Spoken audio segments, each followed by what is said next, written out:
اچھا یہ جو دور ہے نا جو جس میں قیامت قریب ہے، ایک تو خدا کا واسطہ یہ دجال کے بارے میں جو کتابیں اور ٹاپکس ہیں نا یہ پڑھنا چھوڑ دیں. جب قیامت کی بات آئی نا تو دجال کا ٹاپک آ گیا.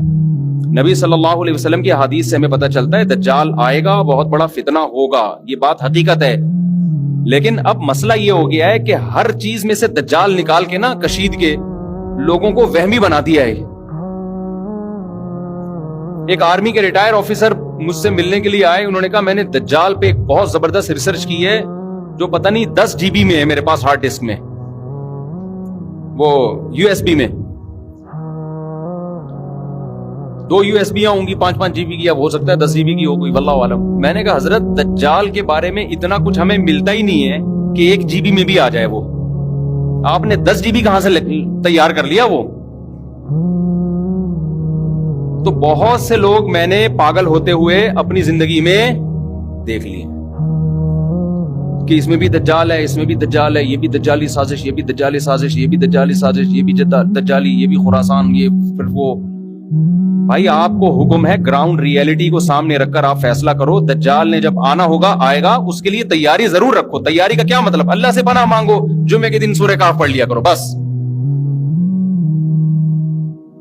ابھی سے آپ اس کے بارے میں وہ کچھ کرنا شروع کر دیں، اس کا نقصان یہ ہوتا ہے کہ ابھی گراؤنڈ ریئلٹی آپ کو کچھ اور کرنے کا حکم دے رہی ہوتی ہے اور آپ دجال سامنے رکھ کر اپنی پالیسیاں چینج کر رہے ہوتے ہو.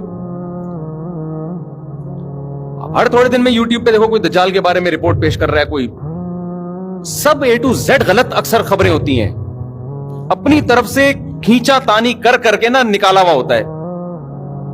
جس چیز کو اسلام نے مبہم رکھا ہے آپ اس کو ڈیٹیل میں بیان نہیں کر سکتے. مبہم رکھا ہے، مبہم ہی رہنے دو اس کو.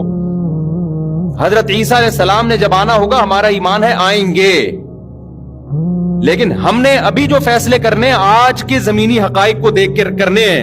حضرت عیسیٰ کی نزول کو سامنے رکھ کے نہیں کرنے، وہ آج کے حساب سے کرنے ہیں، ورنہ آپ غلطی کر جاؤ گے.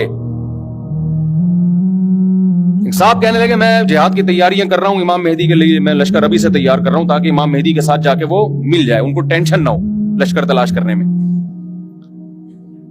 یہ نوجوانوں کی سوچ بتا رہا ہوں. میں نے کہا تو جہاد کرے گا کہاں؟ یہ اسلامی کنٹری ہے، یہاں کرے گا تو امام مہدی کے آنے سے پہلے جو تھوڑا بہت لشکر تیار ہونا تھا اس کا بھی بیڑا غرق ہو جائے گا. ملک میں تم کچھ کرو گے تو ملک اور کمزور ہوگا اور ملک دشمن قوتیں اس کو بھی کھا جائیں گی.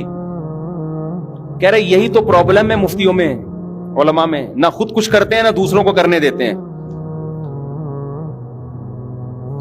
ہم آپ کو ایسا نہیں کرنے دیں گے جس سے جو تھوڑی بہت رہی صحیح اسلام کی رمق باقی ہے اس کا بھی ستیہ ناس ہو جائے. آپ کا جذبہ تھا 4 شادیوں کا، منگیتر کو پہلے بتا دیا میں 4 کروں گا، تو 1 ہوگی آپ کی؟ بولو نا، 1 بھی نہیں ہوگی. پھر گھر میں جو بھی رشتے والے آ رہے ہیں نا، آپ نے جلی حروف میں پہلے سے لکھوا دیا کہ چونکہ میں نے 4 کرنی ہے تو 4 کی تیاری میری پہلے سے ہے. چلو بھائی آئی ول ڈو 4 میرج، کچھ بھی انگلش میں فارسی میں پشتو میں لگا دیا آپ نے. اس کا نتیجہ نکلے گا 4 تو دور کی بات 1 بھی نہیں ہو. یہی ہو رہا ہے کہ اس طریقے سے ملک کے اندر اس طرح کی باتیں کرنا. خلیفہ کوئی ہر تھوڑے دن میں کوئی خلیفہ آیا ہوا ہوتا ہے مارکیٹ میں کہ اس کے ہاتھ پہ بیعت ہو کے ہم خلافت نافذ کریں گے. خلافت تو سوال ہی پیدا نہیں ہوتا اس طریقے سے نافذ ہو جائے. جو رہی صحیح ٹوٹی پھوٹی خلافتیں کچھ بچی ہوئی ہیں ان کی بھی ایسی کی تیسی ہو جائے گی.